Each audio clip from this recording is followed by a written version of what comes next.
E a gente já começa aqui, doutor, com alguns mitos e verdades, porque quando a gente fala de doação de órgãos, a gente sabe que há muitos mitos ainda em conversas na população. A gente vai esclarecer alguns deles hoje. A gente já começa, então, aqui com a nossa mesa. Eu vou fazendo a pergunta, o doutor explica pra gente se é mito ou se é verdade. A primeira dúvida: para ser um doador, não é necessário deixar nada por escrito em nenhum documento? Isso é verdadeiro, isso aí é uma verdade, a gente não precisa deixar nada escrito em nenhum documento, porque na hora de colocar sobre a possibilidade da doação, quem decide sobre a doação de órgãos é a família. Então, o que é importante são as pessoas conversarem em casa com seus familiares e dizerem para seus familiares que quando você vier a morrer, que você não puder mais responder por você, mas que a família possa respeitar a sua opinião, dizendo sim à doação de órgãos. Então, não precisa deixar nada por escrito, é a família quem toma essa decisão. Por outro lado, se eu não contar para minha família, a minha decisão nunca vai ser importante nessa hora. Porque se eu quero ser doador e eu não conto para ninguém, eles não vão saber o que fazer. Então, eu tenho que falar isso para minha família. Ah, com certeza. O impacto de quem não... A família que não sabe a opinião do seu ente que acabou de, infelizmente, falecer, isso traz um impacto dentro da família psicológico muito importante. Aí fica sempre aquela discussão dentro da família, se alguém já tinha conversado com ele sobre isso, e aí as pessoas tomam como pessoais. Então, a primeira pergunta que eu faço assim, olha, se fosse eu doaria, mas ele eu não sei. E aí a gente sempre coloca para a família assim, ó, tudo bem, a gente entende então que a família é uma família que acredita na doação e que é doadora. Essa pessoa, esse familiar, era alguém que estava sempre disposto a ajudar ao próximo quando precisava, ajudava os familiares, ajudava os amigos. E as famílias falam, olha, realmente era uma pessoa que era hiperprestativa. E fala, é a última oportunidade que ele tem de continuar a ajudar a alguém. É o último passo que ele vai dar de apoio. E a família fala, não, realmente, então, acho que se fosse por ele, pensando em como ele era, possivelmente ele doaria se estivesse aqui e acaba fazendo a afirmativa em relação à doação. Mas é muito mais fácil para a família decidir quando ela sabe, ela tem consciência da opinião da pessoa. Bom, primeira lição que já fica para todos nós hoje, conversar com as pessoas que estão ao nosso redor sobre o que elas pensam e querem a respeito do assunto. Próxima pergunta. A doação de órgãos deixa o corpo deformado, por isso é que o corpo precisa ser sepultado em caixão lacrado? Não, isso aí é um mito. Quando a gente vai fazer a doação de órgãos e a gente vai fazer as cirurgias para a retirada dos órgãos, da mesma forma que a gente retira o corpo do leito, leva para o centro cirúrgico para poder fazer a cirurgia para a retirada dos órgãos, esse órgão ele é devolvido da família, não vou dizer para você intacto, porque passa por uma cirurgia, mas é entregue à família sem nenhuma alteração que impossibilite o segmento do velório. Então, o velório ele é feito com um caixão aberto, as pessoas vão ver o corpo vai ficar exposto como o corpo de qualquer outra pessoa que esteja sendo velada. Então, esse é um mito que a gente já esclarece. Agora, essa próxima pergunta eu acho que talvez seja uma das mais importantes pelas pessoas que eu tenho conversado no dia a dia. O diagnóstico da morte encefálica pode estar errado e a pessoa voltar a viver? Não, isso não é uma verdade, isso aí é um mito. Quando a pessoa é feito o diagnóstico de morte encefálica, o que nós temos que diferenciar? O que é coma do que é morte. A pessoa que está em coma, ela está viva. Se a gente desligar os aparelhos de suporte respiratório, principalmente, ela vai continuar respirando porque ela está viva, porque ela não tem interação com o meio ambiente. Então, a gente vai chegar, vai conversar, vai estimular e ela não vai entender, não vai compreender, não vai dar resposta ao que a gente está conversando.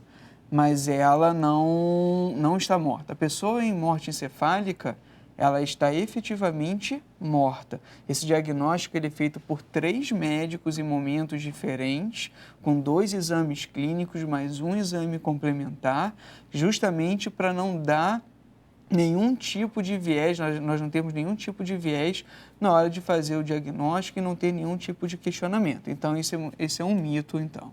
esclarecido também, para que todos tenham tranquilidade na hora de tomar essa decisão. Próxima pergunta. Algumas doenças podem impossibilitar a doação de órgãos? Sim, isso é verdadeiro. Quando a gente pensa na possibilidade da doação, a gente pensa em doenças que podem, por exemplo, ser transmitidas para outra pessoa que vai receber esse órgão e que não tem cura. Um exemplo clássico seria o portador de HIV. Então, o HIV não tem cura, é uma doença que, apesar de haver tratamento, não é um tratamento curativo e que a gente não pode transmitir essa doença para outra pessoa que já está imunocomprometida. Então, isso é verdade. Doenças também como hepatite acabam impedindo? Sim, doença de Chagas, também? Câncer, a gente também não... O câncer já entra que não é infeccioso, né? Isso, o câncer tem algumas peculiaridades. Então, vai depender do tipo de câncer, se quando a pessoa foi tratada do câncer teve critério de cura e quanto tempo essa pessoa já tem critérios de cura.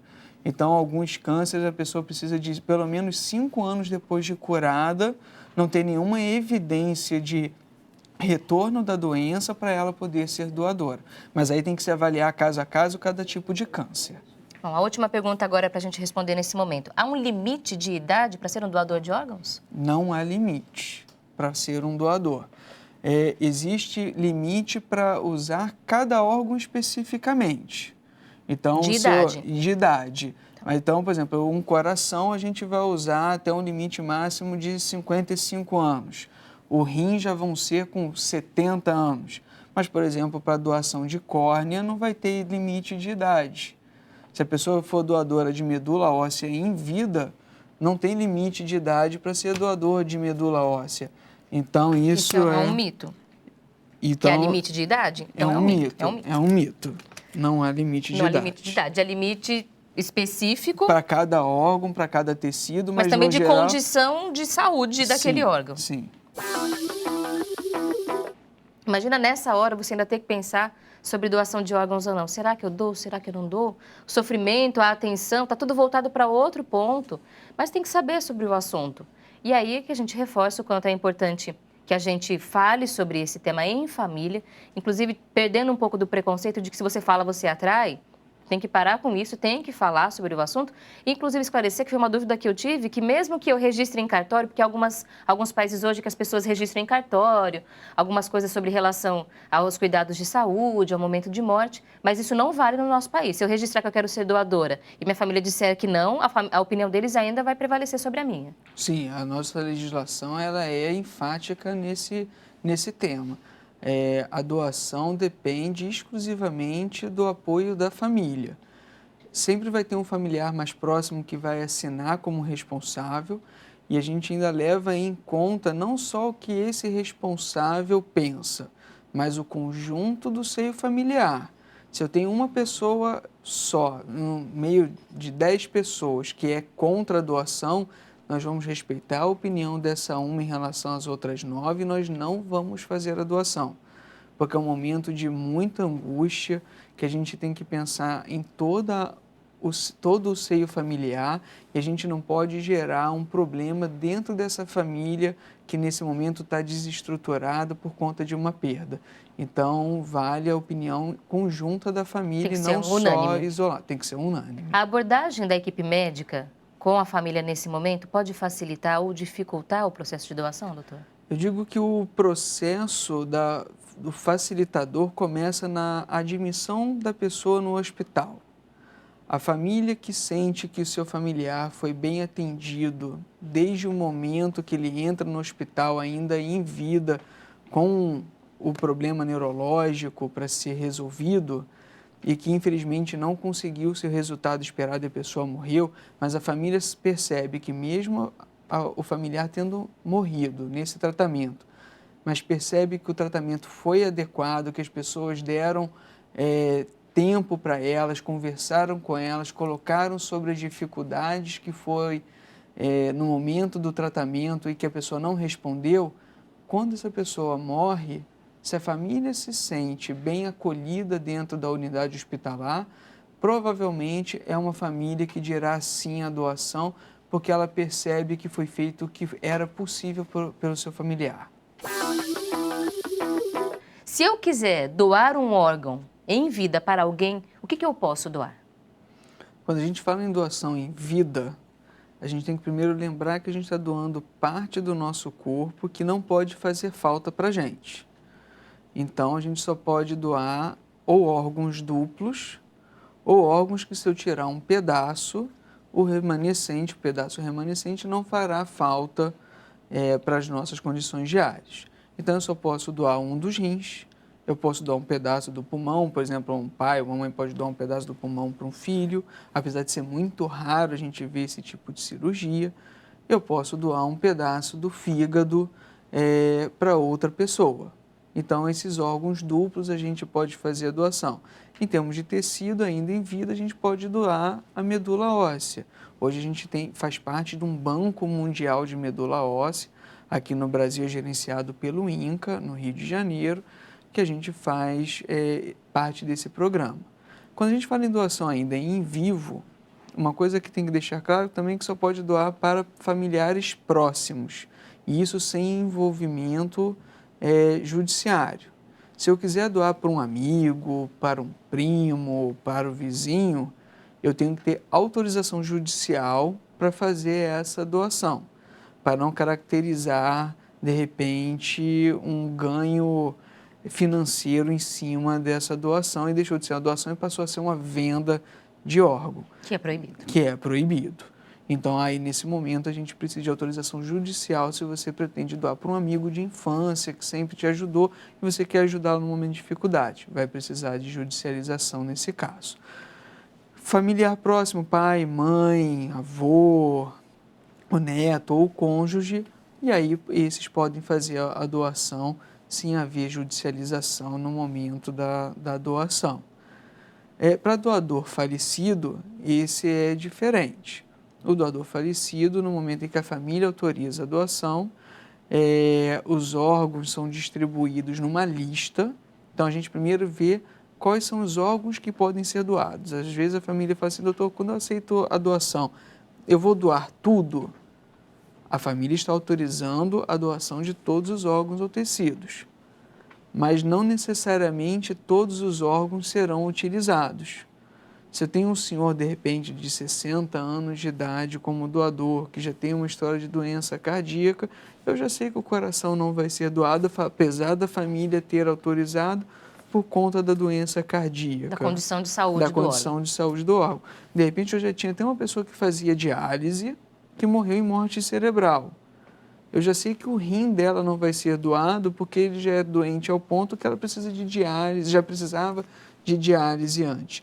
Então, vai depender da condição de cada órgão para ser doado. Definindo os órgãos que podem ser doados, aí nós vamos recorrer à lista de espera por aqueles órgãos, e o primeiro da lista daqueles órgãos, ou o mais compatível no caso do rim, vão ser aquelas pessoas que vão receber esse órgão. Então, o nosso sistema hoje ele funciona de uma maneira tão clara, tão fiel ao seu funcionamento, que a gente não tem nenhum tipo de problema em relação ao transplante, porque é respeitada uma fila. Essa fila, a pessoa que está nela cadastrada tem acesso ao sistema, então ela sabe em que momento da fila que ela está, se ela hoje ela é a 10ª, se ela é a 100ª, se ela é a primeira da fila para aquele órgão. Então, a gente tem muito orgulho de dizer que o sistema de transplante de órgãos no Brasil, ele é muito correto, ele funciona de uma forma aberta, clara, não deixando viés para questionamento.